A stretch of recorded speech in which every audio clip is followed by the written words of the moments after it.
My first question would be, what is your remembering of H.G. Wells, the book or the radio play or the movie from 1953? What kind of exposure did you have in the past to that kind of theme? Well, I read the book when I was 15, and I read it just as a thriller. Mm-hmm. And I remember being very scared by it. A few years ago, I listened to the Orson Welles radio play, and what a brilliant, amazing piece of radio that is, because he completely terrified America. People were leaving their houses and getting into cars and trying to flee cities. I haven't seen either of the film versions, but I think that this version takes place in 2019, which brings the story right up to the moment. Me personally, I have no relationship at all to the book, and nor to the Orson Welles version, which I've heard a lot about. I'm now curious, of course, that it's far too late to read and listen to. But I felt that our show was such its own version of the story. It was kind of unique to itself. It really it doesn't draw heavily on the book. So I didn't think it was a priority for me to immerse myself in it. That might have been the wrong choice, but I think it's a different animal. Okay. The filming happened in spring, as I understand. Winter time, okay. But the political situation at that time was still related to the refugee crisis, also the climate question. So all these topics which are related to in the series were also in the real world. Was that strange for you as an actor, or even helpful that this kind of barrier was not there anymore? I think for me, well, you go. Yeah, sorry. How do you mean they weren't there?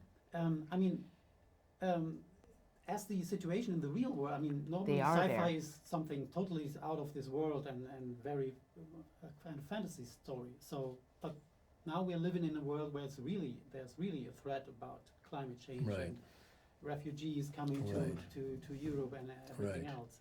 So these are the topics which are related here in the series. I think that's absolutely the reason why the series needed to be made, because it does help us look at the time that we live in, 2019, and we're facing what, if you read anything about climate change, what might be the end of life as we know it in the very foreseeable future.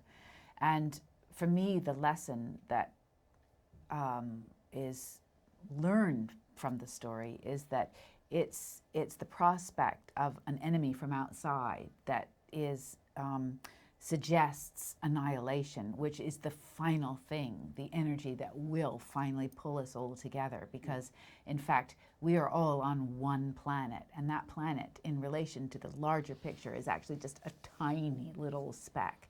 And these divisions that divide us are so irrelevant in the face of that.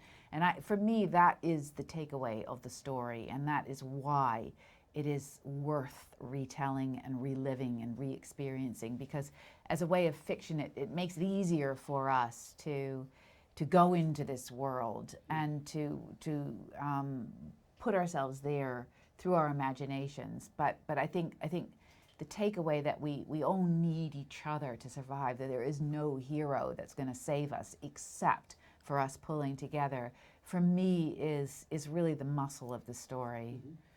I mean, we can't take collective action unless we're aware. And I think a story like this helps people to become aware of the reality of the world we live in, because a greater danger than an alien coming in from another planet might be our own unwillingness to face the reality of where we are and denying it. And there's a lot of people who deny the reality of the world that we live in today. And the power of this story is that it's saying, look into the mirror and, take action. Become aware and then take action.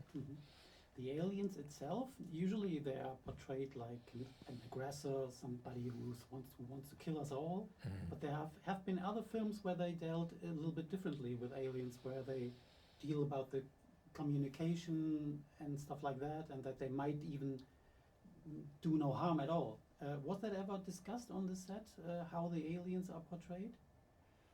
If there were discussions like that, they predated me. I mean, the decision when I come on board, it had already very much been made that these were an enemy. And what was interesting to the filmmaker and the writer, I think, about the story is how do we human beings respond in the face of this outside enemy? And so it's a way of looking at human behavior, and you see the ways people manage to pull together, put aside differences evaporate. Like, for instance, the refugee and the middle-class English family are on the equal playing field at the beginning of the story because of this outside enemy. And so it's a way of exploring the pros and cons of what makes us human beings, what makes us the animals we are, and it